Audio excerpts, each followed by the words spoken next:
पुन्हा माझ्या गावी वनराज शेखपुरी तालुका माहूर जिल्हा नांदेड या ठिकाणी आलेलो आहे आणि वातावरण जसं श्रावण महिना लागला इथं गर्दी देखील वाढलेली आहे।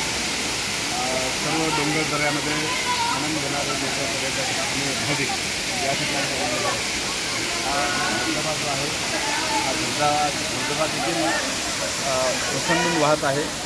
इकडं एक दुसरा देखील धबधबा आहे आणि हे सर्व निसर्गरम्य वातावरण जे आहे खरोखरच मनमोहक करणार आहे आणि या धबधब्याला पाहण्यासाठी अनेक पर्यटक इथे येत आहेत। इथे दर्गा देखील आहे जो दर्गा या सर्व जे डोंगर आहेत त्या डोंगरामध्ये आतमध्ये आहे आणि शेखपुरी दर्गा येथे अनेक कंदोऱ्या देखील इथे केलेल्या जातात आणि आता श्रावण महिन्यामध्ये देखील भाविक आणि पर्यटक इथं मोठ्या प्रमाणात येत आहेत। धन्यवाद।